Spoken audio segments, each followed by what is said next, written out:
Hi there and welcome back to the channel. Some of you may have seen the first video, which was installing the Hyperpro progressive springs in the forks.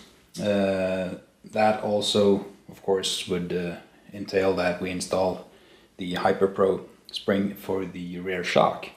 So let's dive in. So in order to make this slightly easier, I've taken off the back wheel. Officially, you are required to remove the regulator, which sits up on top here. That is not strictly necessary, it's just a bit more fiddly to get it out without removing it. So we'll start by taking the bolts off here, the cushion arm bolt and the mounting bolt for the rear shock. So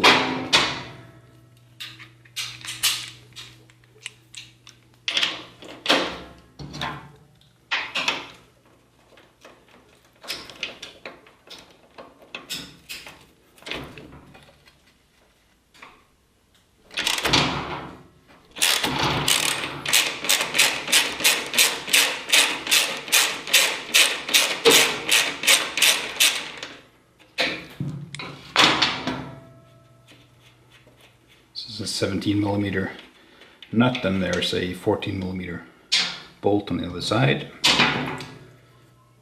Get that.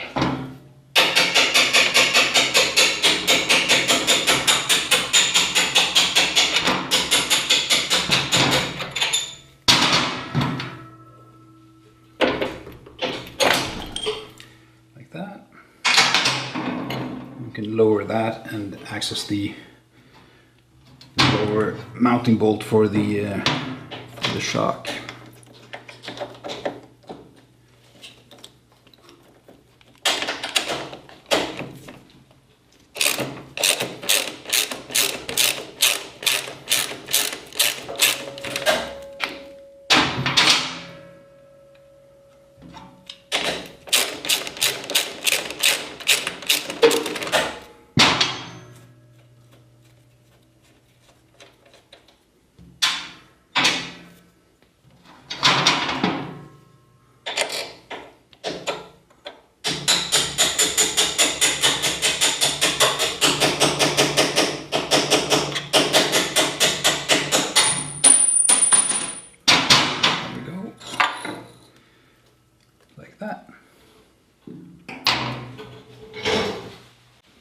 The next part to remove is the upper mounting bolt.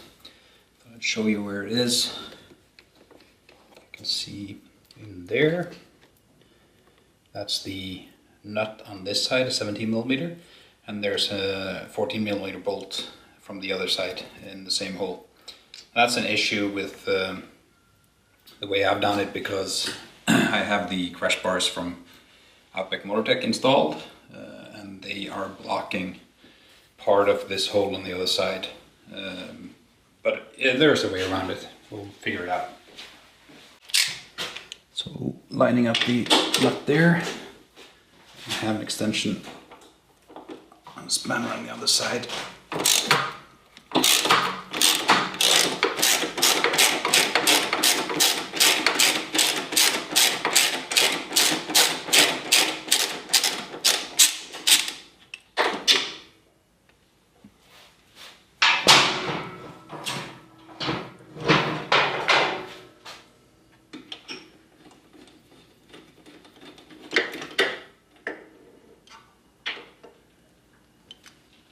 And there's the nut.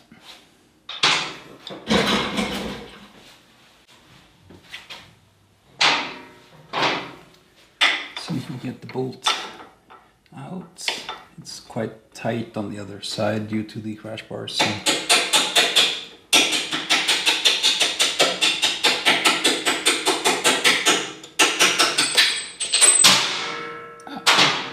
that worked beautifully, and now the punch is holding up the shock absorber. Let's take a look from the other side. So here you can see the issue is this clamp, which is for the crash bars, which will block access in here. So what I did was to use this extension here goes in, and then I can mount the socket for it on the inside, the 14mm, and then hold back on that one. And the bolt came out nicely, so we'll be able to fit that again. As I said, I've taken off the wheel in order to make this slightly easier. You'll be needing to lift the swing arm up and down a bit. Remember to put the preload all the way in order to make it as short as possible, in order to get it out. And yeah, then you'll need to back it off again when we're replacing the spring.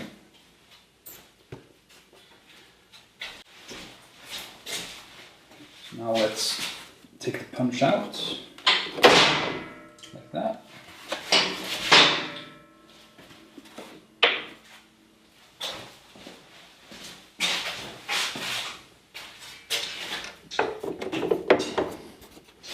And then by lifting the swing arm, we should be able to retrieve the fork.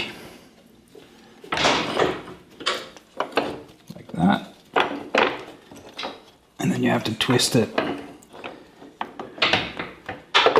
Take care of the reservoir.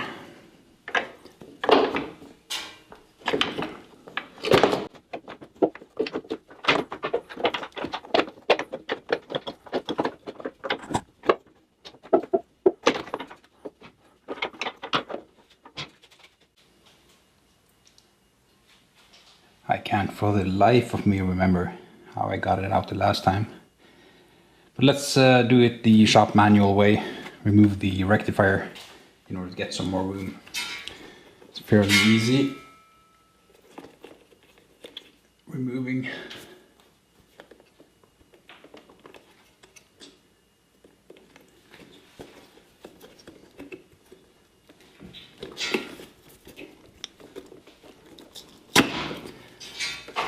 connector. There's one more inside.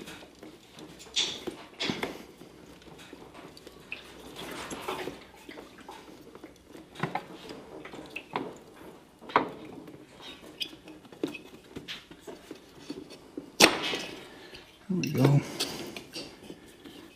Get that out of the way.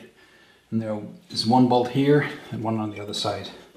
Let's just remove those.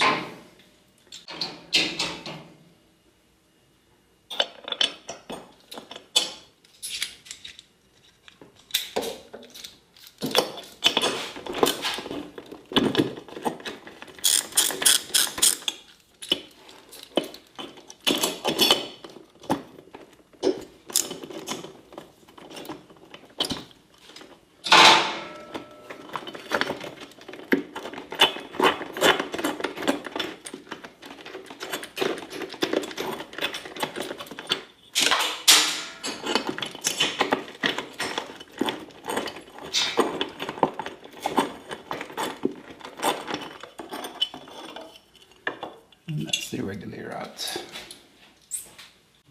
Let's see if that helps.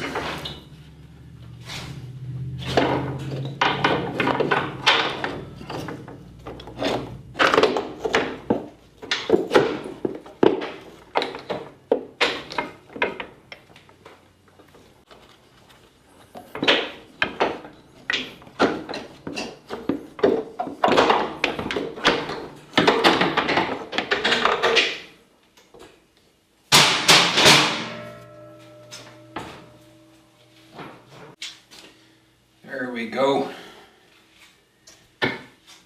One shock absorber. Alright, we got the shock out of the bike eventually. I've taken the preload all the way out in order to release as much as possible from the tension in the spring. Also brought along the bolt that holds the upper link in the bike in order to try and use this little device, which we should be able to bolt in.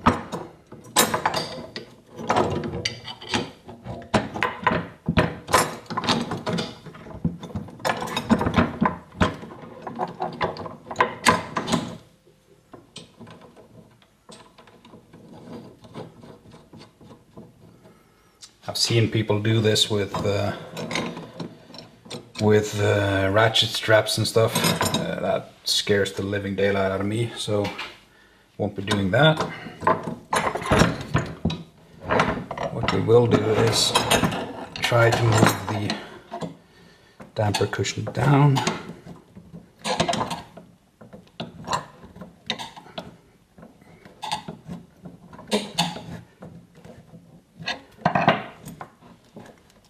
Like that.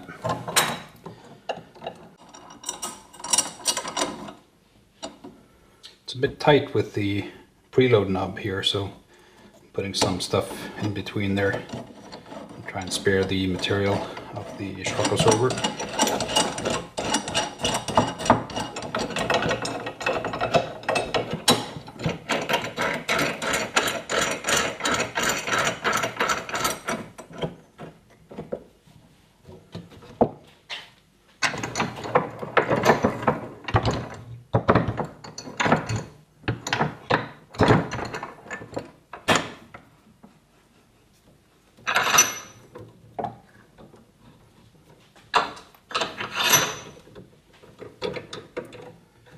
We'll see how this goes.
Now, as you can see, the diameter of the spring, the original spring in the bottom, seems smaller than the top, or the other way around since it's upside down, but still you get it.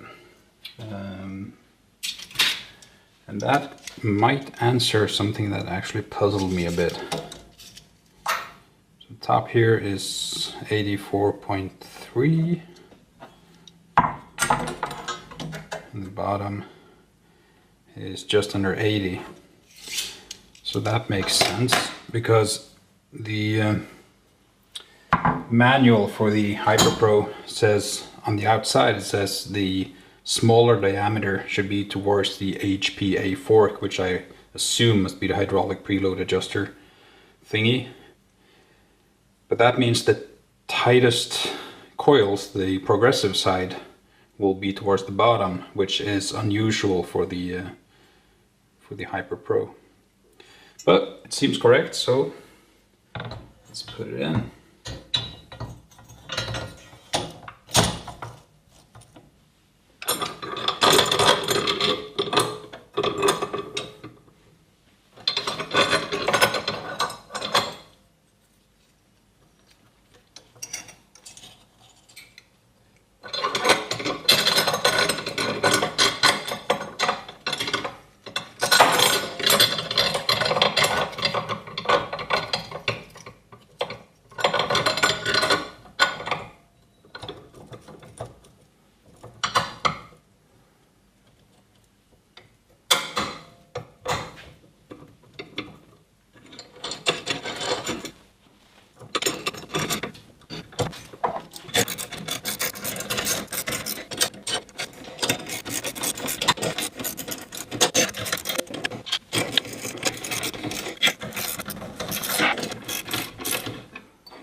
like that.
Back on top, or back to the bottom rather. That looks all right. Let's get it back in the bike. Okay, so let's try and get this back into the bike. The regulator, we removed that before we took it out, so it should give us some extra wiggle room. I've also adjusted the preload knob all the way in order to make this as short as possible. You can also remove the knob, but we got it out, so we should be able to get it in. So we'll start by lifting up the swing arm and the lower link. And we'll try passing the preload knob up first.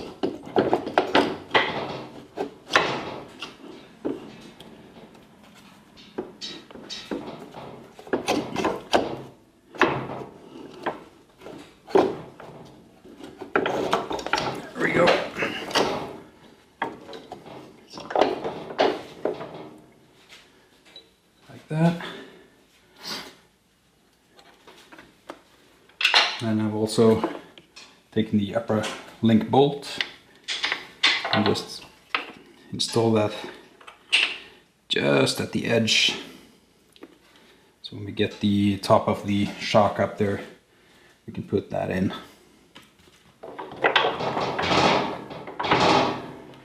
Try to get some more light here.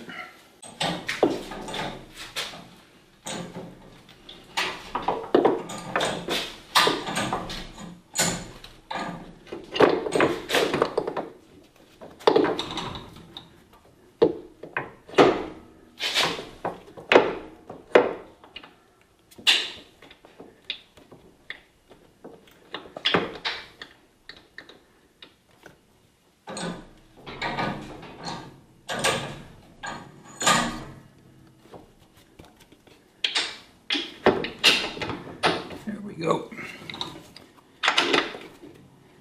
That's the bolt through, and then we'll do this trick again.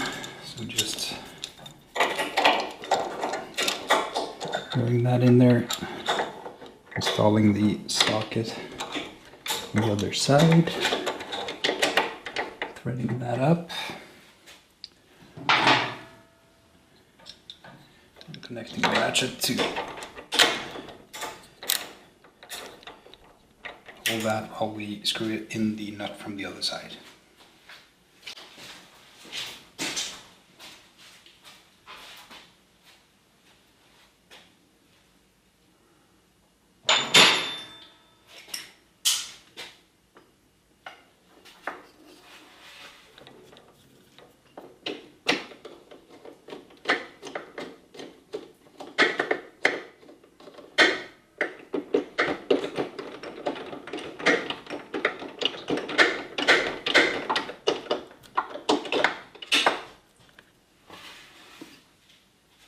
So then we can reinstall the regulator.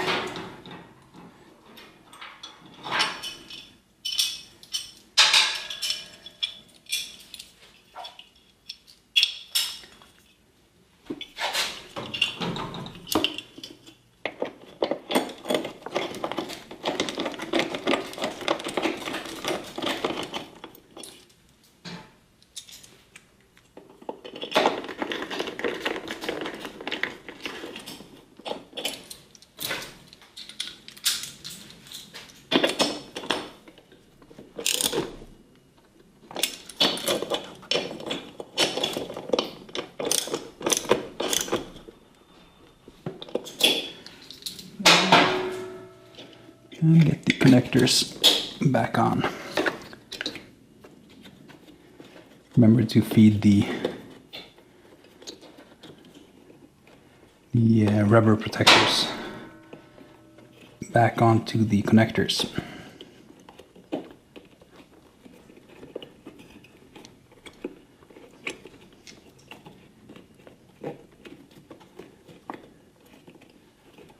That's one back on.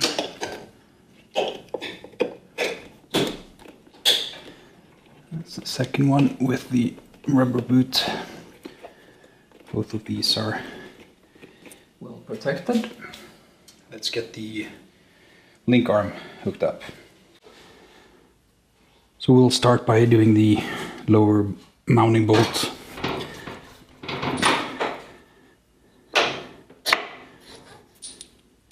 Put the bolt in from the left hand side.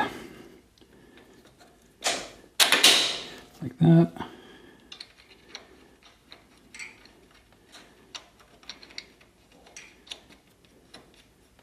Just get that started. So once we have that threaded in, we can start torquing things up before we lift this up and lose access to the nut here. So the upper mounting bolt is at 54 Newton meters.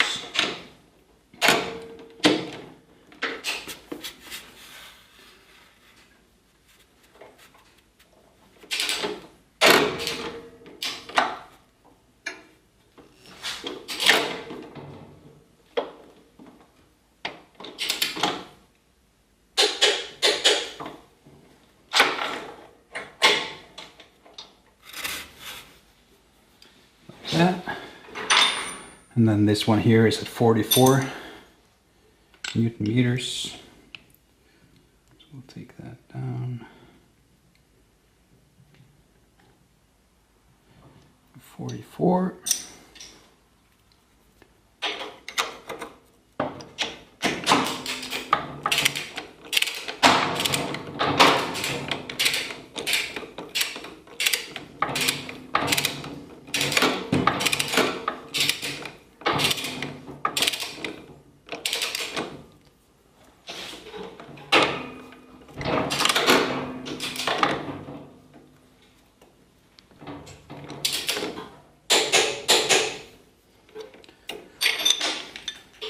That's 44, and the last one will be 55 Newton meters for the lower cushioning arm bolt, or whatever it's called. So let's get that one in now.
There we go.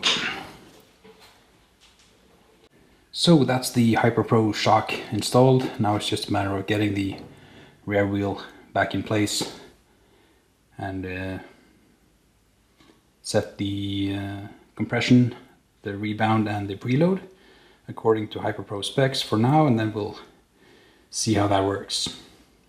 So we'll start by setting the compression, which is in here on top of the reservoir for the shock. There's use a flat blade screwdriver in there. You should set it all the way clockwise. and then Hyperpro says 12 clicks out. So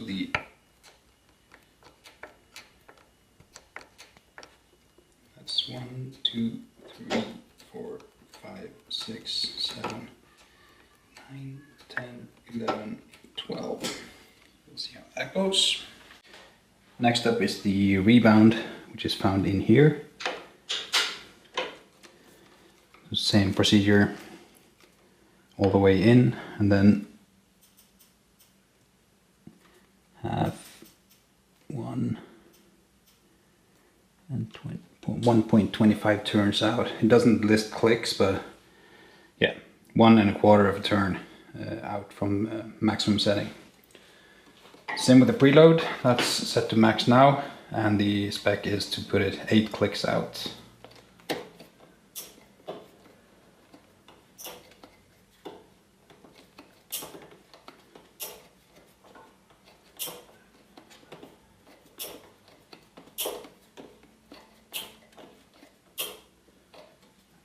Like that.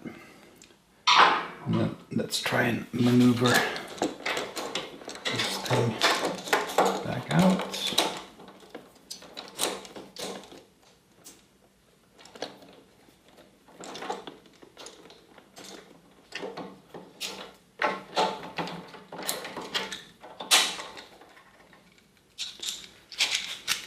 Like that. So that's all the settings done. Let's get the back wheel installed.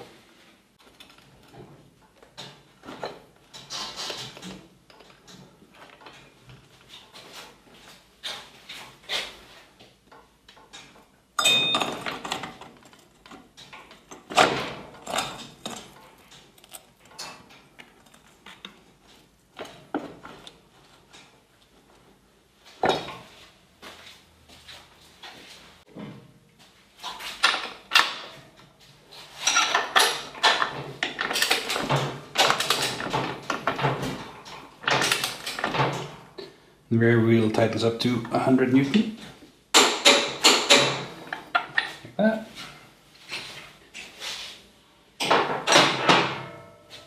So that's the Hyperpro shock install. As you can see, it's not really a very difficult task. It's a bit cumbersome to get it in and out of the bike, but other than that, it's just a matter of having a tool to compress the spring to get out the plates on the top there. And replace the spring. But other than that, it's a real straightforward job, really. So now it's just a matter of taking it out for a spin, see how the new fork and rear shock springs are working from Hyperpro, and hopefully that'll tighten up the bike a bit for those of us who are slightly above the regular Japanese engineer standard weight of, I don't know, 25 kilos or something. Hope that helps someone. I'll see you in the next video.